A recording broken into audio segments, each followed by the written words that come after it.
Welcome to Homemaking with Mima. Today I'm going to be cooking up 2 big packs of bacon. Move everything to the side here. And when I cook bacon, I cook it in the oven. And so what I'm going to do is I'm going to prep my cookie sheets with foil and parchment paper. Okay, so I've got my pans all set up with foil and parchment paper, and then I just spray the parchment paper just lightly. I know bacon gives off its own fat, but sometimes if it doesn't have enough fat, then it tends to stick a little bit. Not much, and it's not a big deal. Choose to spray it if you want to or not. I buy these big packs of bacon. I've got 2 of them here. I buy them at Walmart. When we do our half a pig, you don't get much bacon with half a pig. So, and we like bacon. So we buy up on the bacon, and I cook it. I cook up as much as I can. If I'm going to make bacon in the oven, I'm going to do a couple packs at a time. There's times I do just 1 pack, but you know, it tends to be eaten up so quickly. So it's a bread knife, but for some reason it just works better when you're cutting through the plastic and the bacon. I cut my bacon in half. I don't cook the full strips. You do how your family likes it. We do it this way. And then I just put out the bacon onto a plate, or you can use another smaller cookie sheet. Keep your garbage close by with the lid off of it. Then you just start laying your bacon down.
So the oven is done preheating. And like I said, I can get both of these in the oven. Put them in here, and I set the timer for 20 minutes, and then come back and check them, and then switch them and turn them around so they get more even cooking.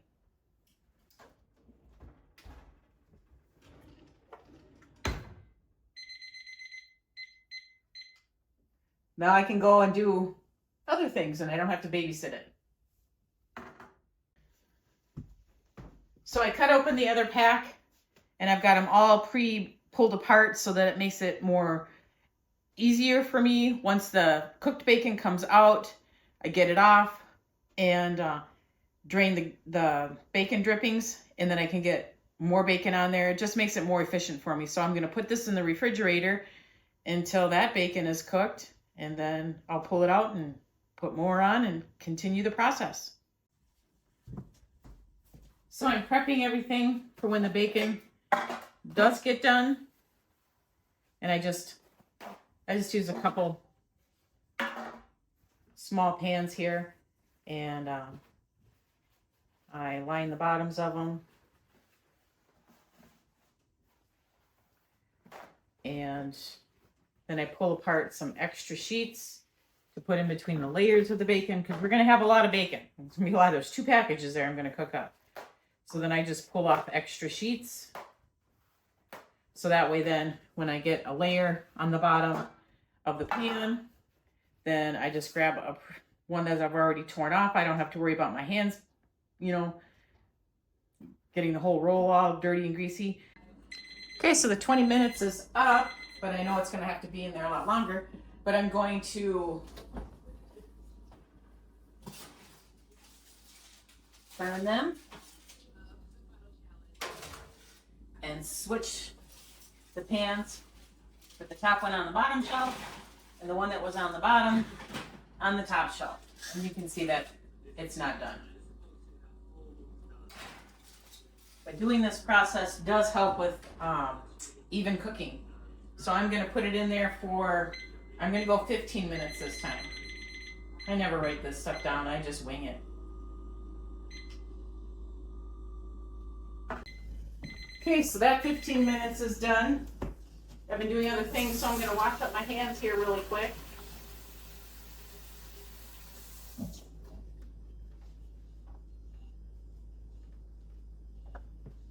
And we'll check it.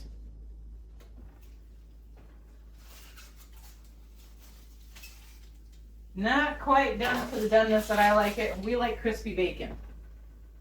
We don't like it burned, we just like crispy. So I'm just gonna switch them on the shelves again.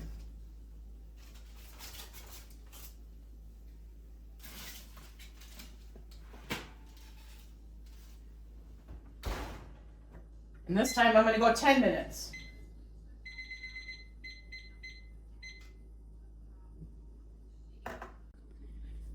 Okay, so the timer's gonna go off in just a few seconds here. I'm gonna check these again. I mean, these would be perfect for anyone else. I just like them a little bit crispier.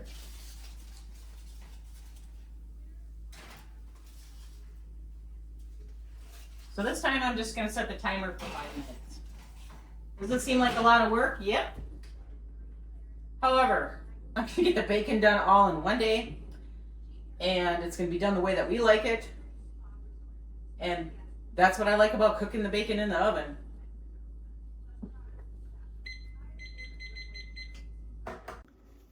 So the timer's gone off for that first batch of bacon. So I'm gonna bring it out.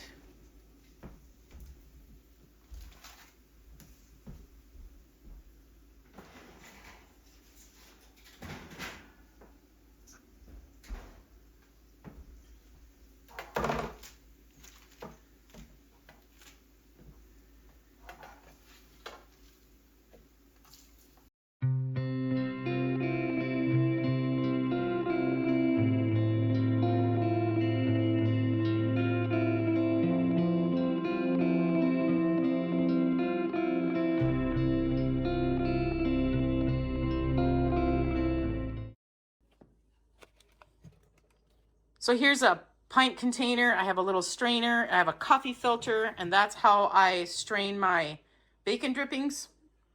And I'll bring you along for that process when it comes to that point. There really isn't much bacon fat or drippings off of here. This is how I do it. I hope you can see it. Yeah, you can. The coffee filter is going to filter out any chunks of bacon in that. You just kind of hold this here.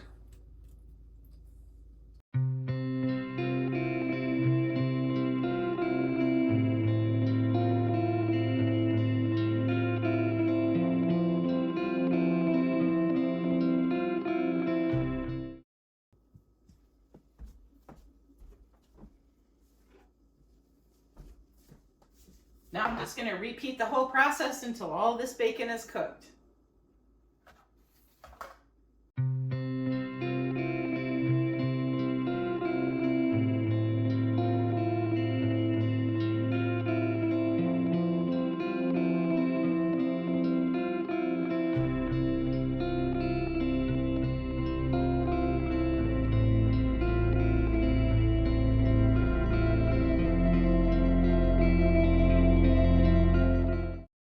Okay, so the bacon project is done.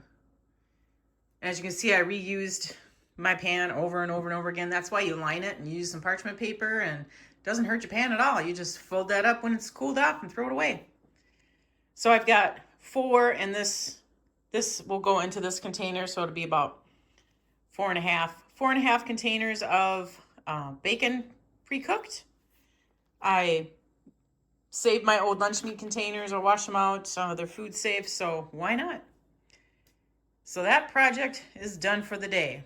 Took me a couple hours to do, but now it's done and I can put it in my freezer and then we can just reach for it when we need it. I'd like to thank you for joining me today. And if you enjoy this content, please give me a thumbs up and subscribe to the channel. And you make it a great day.